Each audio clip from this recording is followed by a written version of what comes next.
रस्ता किती छोरा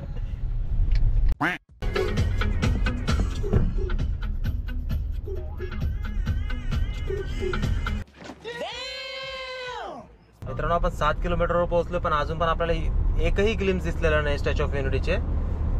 आणि आम्ही फक्त 15 किलोमीटर पासून स्टॅच्यू ऑफ युनिटीचे ग्लिम्स शोधतोय की आता दिसते, नंतर दिसेल, आता दिसेल, नंतर दिसेल. पण थेट पोहोचलोय. आता आपण नर्मदे रिव्हर आपण आता नर्मदा रिव्हर वरती आहेत, पण तरी सुद्धा आपल्याला ग्लिम्स दिसत नाहीयेत. तर बघूयात कुठे आहेत यार. दिसा दिसा उधर देख. किधर? Right left right. O by, दिसला दिसला दिसलं.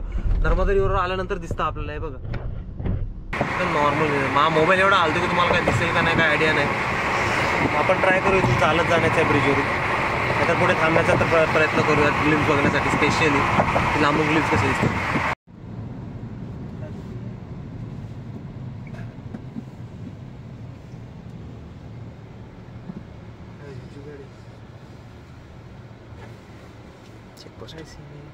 चेकपोस्ट आहे बघा मित्रांनो. आपले फर्स्ट ग्लिम्स आहेत स्टॅच्यू ऑफ युनिटीचे. आणि मी बाहेर उभा आहे, त्याच्यामुळे नॉईज खूप येईल गाड्यांचा वगैरे. बट हा रोड आहे, काय खतरनाक रोड आहे. डेव्हलपमेंट का खतरनाक केलेली आहे. इथं चेकपोस्ट आहे आणि इथून पुढे जाऊ देत नाही. बाकीचं आपण बसल्यावरती बोलूयात आणि तुम्हाला व्ह्यू देतो मी एक. ही नर्मदा नदी आहे आणि नर्मदा नदीच्या काठावर स्टॅच्यू ऑफ युनिटी आहे. तर इथे सीन असं आहे की स्टॅच्यू ऑफ युनिटीपर्यंत आपली गाडी पोहोचू शकत नाही. म्हणजे मध्ये चेकपोस्ट आहे, मी तुम्हाला आता दाखवला तो चेकपोस्ट आहे. त्याच्यापासून आपल्याला रिटर्न फिरायला लागतं. तिथपर्यंत जाऊ देत नाही. त्यांनी एक लोकेशन सांगितले, तिथे जाऊन आपल्याला आपली गाडी पार्क करायला लागेल. आणि तिथून रिक्षाज आणि बस कंटिन्यू चालू असतात. तुम्हाला जे पाहिजे ते तुम्ही व्हेकलचे ऑप्शन आहेत ते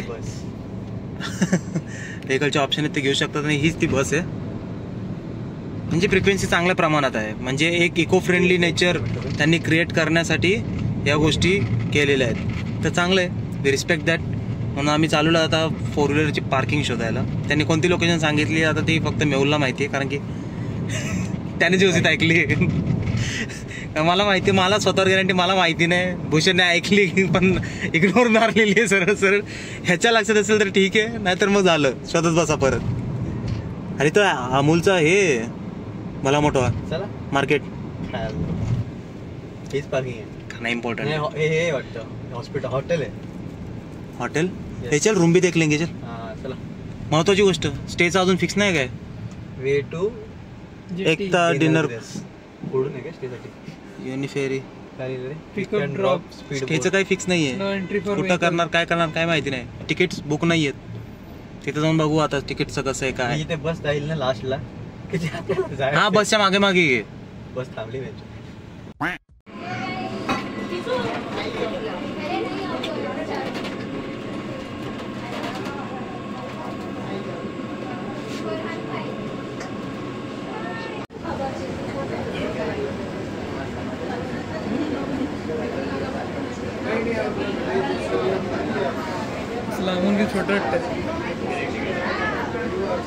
जेव्हा तिथं पायाशी जाऊ ना आपण एवढं यूज वाटेल ना. पण इमॅजिन फोकस चाललंय.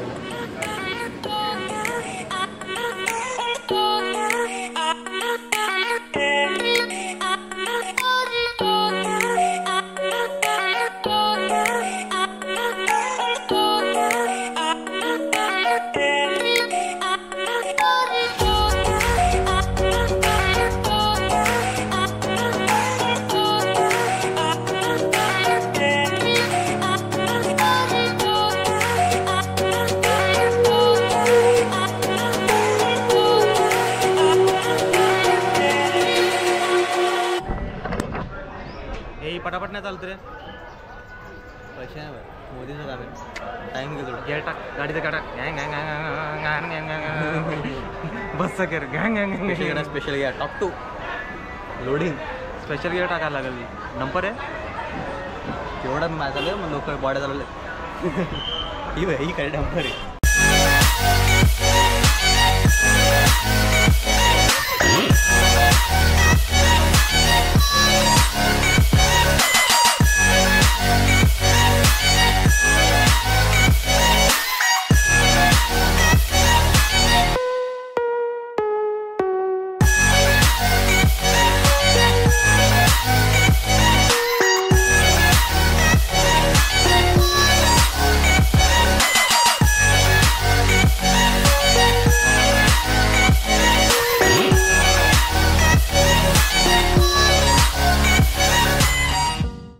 आयर्न मॅनचा स्टॅच्यू एवढा मोठा बनवलेला आहे की कॅमेरामध्ये कॅप्चर होत नाही. कित्येक शॉट घेण्याचे प्रयत्न केले पण आमचा 1 तास गेला आणि काही झालं नाही. आम्ही आता खाली म्युझियममध्ये आलो. तिथे एक थिएटर आहे, बऱ्याचशा इन्फॉर्मेटिव्ह गोष्टी आहेत, छोटे छोटे मॉन्युमेंट्स आहेत सरदार वल्लभभाई पटेल सरांचे, आणि ते छोटे छोटे स्क्रीन्स लावलेले आहेत तिथल्या समुदायाबद्दल वगैरे. आणि ह्या त्या स्क्रीन्सवरती सगळी इन्फॉर्मेशन वगैरे देतात. म्हणजे असे लावलेले आहेत कौतलवालिया, वितोलिया, बारोडिया, असे इथले जे समुदाय होते, वासावा, त्या समुदायाबद्दल त्यांनी पूर्ण इन्फॉर्मेशन दिलेली आहे इथे. राठवा समुदाय, त्याच्यानंतर कोलघा समुदाय, म्हणजे टोटली इथे इथलं जे कल्चर आहे ते त्यांनी पूर्ण काय म्हणतात म्हणजे संरक्षित करून ठेवलेलं आहे आणि लोकांना इन्फॉर्मेशन देतात. आणि हे आमचं येडं फोटो काढते चिडियाबरोबर.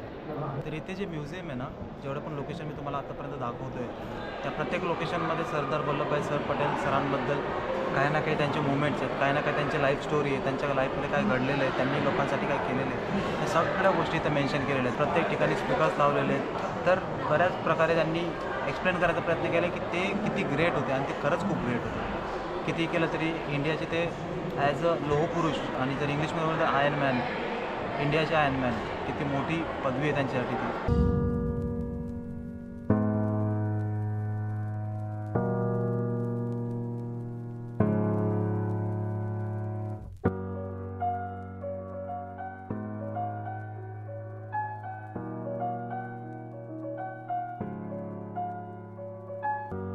त्याच्यामध्ये पूर्ण डेव्हलपमेंट दाखवलेली आहे स्टॅच्यूची, पूर्ण हिस्ट्री, कसं बनवलं आहे, काय बनवलं आहे, स्टेप बाय स्टेप.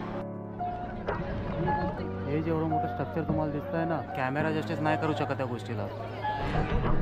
त्याच्यामुळे तुम्हाला स्वतःला इथे यावं लागेल, फील करावं लागेल.